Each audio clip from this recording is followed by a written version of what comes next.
Welcome to our third day in our week-long extravaganza of talking all things parasites. Hopefully, you've had time to get your gag reflex under control after yesterday's parasite pictures. Now that we've established that these critters are stealthy and tend to go undetected, let's start talking a little bit more explicitly about why this is even a problem.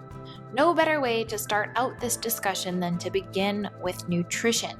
So if you concede that it's possible that you may have a parasitic infection, the next logical question is to ask, well then, who exactly is getting the nutrients that I ingest? Is it me or my parasites? So let's look at the parasite-nutrition connection. Parasites actually have three different mechanisms of disrupting your nutrient stores and creating deficiencies in the body. They steal them, they burn through them in chronic inflammation processes, and they also obstruct your absorption. So let's take a closer look at each one of these. The first, stealing, is probably the most obvious one. Parasites steal your nutrients by eating them up as they go by in the gut or in the bloodstream if they're systemic. And the bigger or more populous that parasites get in your body, the more nutrients they are eating and thus stealing from you. The second way that they disrupt nutrition is by causing constant inflammation from your immune response.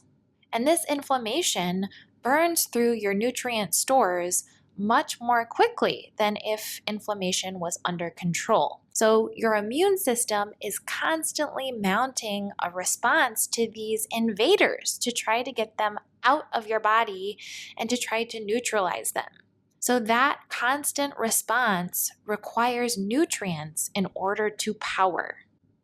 And then finally, in the case of nematodes or worms or macroparasites, their bodies can actually form a physical barrier in the gut, which can block and obstruct absorption. So the food and nutrients that would typically be absorbed through the intestinal villi are no longer able to reach this tissue. And in fact, the villi can also become damaged by their presence, which leads to a reduced surface area that is available to get your needed nutrients. All right, so these three different prongs of nutrient disruption create deficiencies. So in creating these deficiencies, parasites are actually working to make you more susceptible to future parasitic infection, right? So first, the parasites take hold and disrupt nutrient flows in the ways that we've discussed. Then the body becomes deficient in needed nutrients for its immune response in order to fight these parasites off. Then eventually, the nutrient deficiencies lead to this chronically low immune function. And this lower immune function means that you are more susceptible to parasitic infection and proliferation. So we need to disrupt this three-part cycle by getting a handle on the parasites. Then we can focus on rebuilding the nutrient stores. It doesn't really make sense to focus too much on nutrition before we do this. Otherwise, we just end up feeding the parasites more nutrients and making them stronger. All right, so now I want to talk about some specific nutrient impacts that we see with parasites, and we'll do a brief literature review to illustrate these relationships. So it's important to note that absolutely all nutrients can be impacted by parasitic presence, but there are pretty defined and overt relationships with these nutrients in particular. So we're looking at iron, at zinc, and protein and calories. So let's go ahead and examine each of these a little bit more closely. So, first, we'll start with iron. So, what we know is that iron plays a major role in parasitic growth. So, parasites actually require iron in their life cycle in order to grow and develop and move on to the next life cycle stage. So, it's sort of an increasing issue that people deal with chronically low ferritin levels on their blood panels. So, ferritin is your body's iron storage.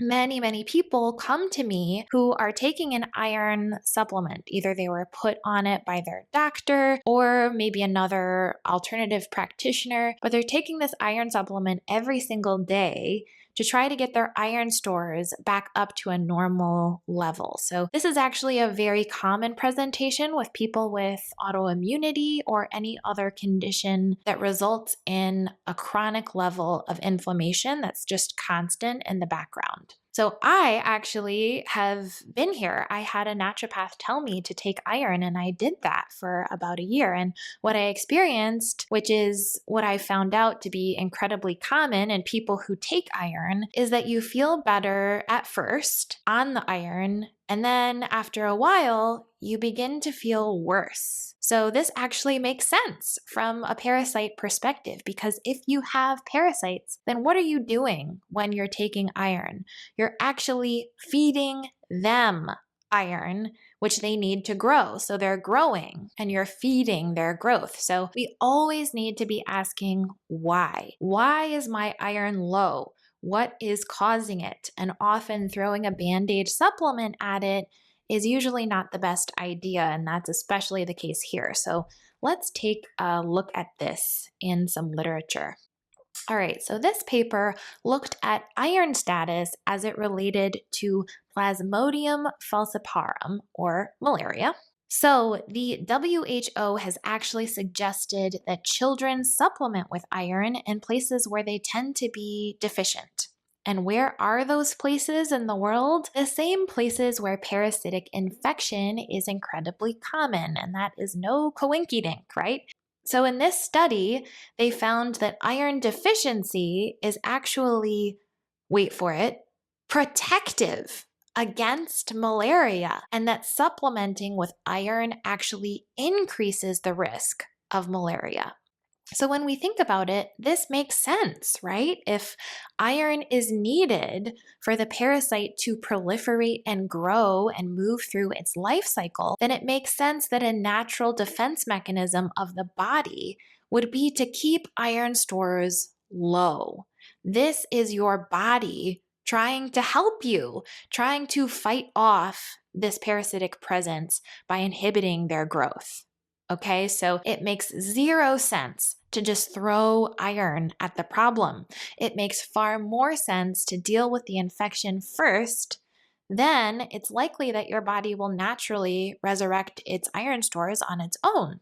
There are, of course, some exceptions if iron is dangerously low, but these tend to be rare. So let's look at another example. So another study on hookworms found that in a hamster model, animals fed iron-restricted diets had a much reduced intestinal worm burden than the animals who were fed iron. So there's something about iron restriction that is limiting the life cycle of these hookworms in these hamsters. And this is a pattern that we actually see over and over again in the literature with different kinds of parasites, but I just decided to choose two examples here to illustrate this point. So one more time for people in the back. Low iron in the body is a preventative mechanism for getting rid of parasites or preventing their establishment. So stop supplementing with iron. If your ferritin levels are low, there's a much better way.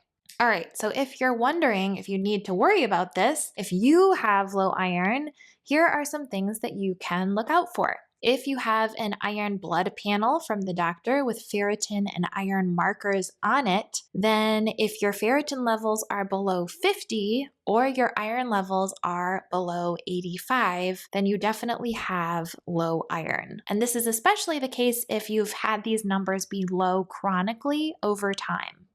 And you, my friends, definitely need to think about parasites. Now, Sometimes inflammation or a heavy metal presence in the body can actually artificially inflate these iron and ferritin numbers.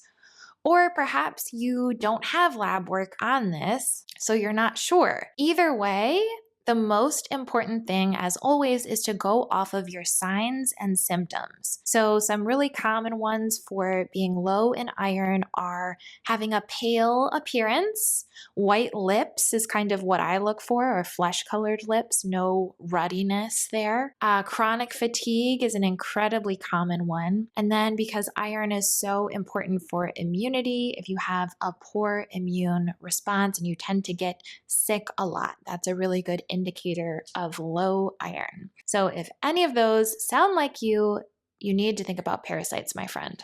Next up is zinc. So zinc is crucial for your immune function, which needs to be really strong in order to prevent parasites from taking hold. Zinc also plays a really foundational role in gut health and integrity, and so often parasite presence in the gut can deplete zinc levels. So, chronic parasitic presence can lead the body to burn through zinc stores as it mounts its response to these critters. And this can also be exacerbated if there are excessive phytates in the diet. And what are phytates? Phytates are compounds in plants that block mineral absorption, and in particular, zinc absorption. And phytates are found in the highest concentrations in grains, legumes, and certain raw vegetables. So those are the three food groups that you want to be really careful of if you are potentially dealing with zinc and or a parasite presence. So, looking at hookworm, this study examined 90 hookworm patients and their zinc levels. And they compared them with 26 people who were free of hookworm. And they found that the hookworm patients had significantly lower zinc levels than their uninfected counterparts. So this study did not look at the mechanism here, it just established a significant correlation. So this discrepancy in zinc levels may be due to some immune process using the zinc up faster in the hookworm population, or perhaps the hookworm may be more directly using the zinc. We don't know. We just know that low zinc levels seem to be very correlated to hookworm presence.